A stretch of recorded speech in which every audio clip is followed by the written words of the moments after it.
Creating dimensions in AutoCAD Mechanical 2010 is again subtly different to vanilla AutoCAD. Again, it's on the Annotate tab here on the ribbon, and there's our dimension panel there. We can still go and look at our dimension styles, but again, look, the dialog box is different. You can work with different dimension settings and different dimension styles, and they are based around the drafting standards such as ISO and DIN and BSI that you work with. I'm not going to change any of those standards. I'm going to leave them as they are. Now, the dimensions that you place using AutoCAD Mechanical 2010 are associative, like they are in AutoCAD, but they're also intelligent AutoCAD Mechanical objects. So what we can do here is look at some of the dimensions that we can create. I'm just going to click on the flyout there and actually pin that open so that we can see all of the dimension tools available. I want to place a radius, so there's my radius just there, and it says select arc or circle. Notice you get this little symbol which tells you what you're doing. Very cool, but you only get it in AutoCAD Mechanical. There's my circle there, click, and there's my radius as it comes out there, click. Now, you'll notice that there's an exact distance there, a precision of 2. If I increase that to say 4 and OK it, you'll see there nothing changes. Now nothing will change because that's exactly 31 millimeters radius. So it says select arc or circle for the next dimension. I'm just going to right click there and enter to close that out. So there's my radius there.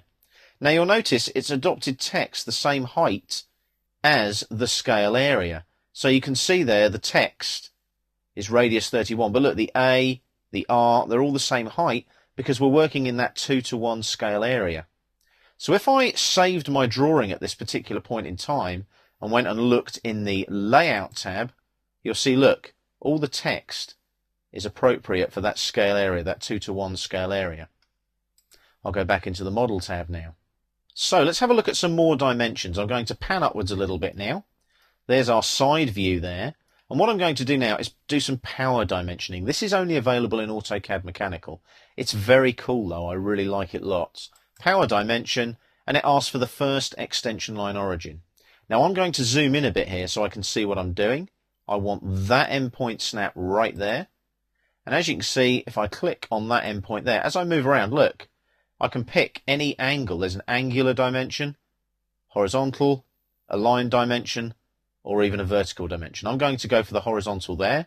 And notice there's increments as well. It automatically places it a particular distance from the object. That's all in your drafting standards. So power dimensioning, I've got inspection, geometry, units. It's all editable in the power dimensioning dialog. I'm just going to OK that. Next extension line origin, that'll be a node there now and a node there now because I've already placed a dimension. But I'll come out there, click, and there's another dimension there like so. I right click now and enter. And now it's asking me, do I want to do an arc, circle, line or dimension? So do I want to edit anything in particular? Well, I don't in this particular case, so it's just an enter to finish. So there's my power dimensioning. Now multiple dimensions again are really cool. So a multiple dimension from a selected point to all the vertexes on the contour of the selected object. Let's check that out. So I want parallel like that. So I OK that like that. Select the object.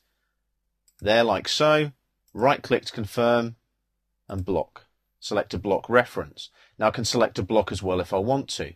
Now I don't actually really need all of those dimensions filling up that side view right now.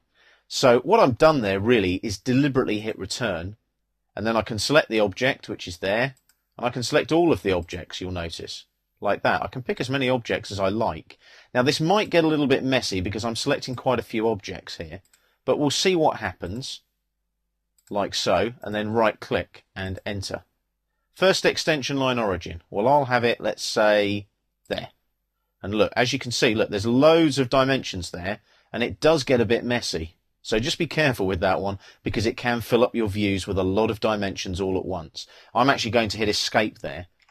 But you can see that those dimensions were actually going to be going across the base of our side view there. So that's how you create dimensions. It's very easy and very quick. There's also other dimensions such as a chamfer dimension. So if I click on chamfer, it then prompts me to select a chamfer line. So there's a chamfer line there. first object. So if I go here and here, does it all for me. Enter to finish. So instead of doing single dimensions like that, I can actually edit a chamfer in one full swoop like that. Very quick, very effective. So that's how you're creating dimensions in your AutoCAD Mechanical 2010. Lots of nice little tools to make you more productive, make you faster, make you more profitable.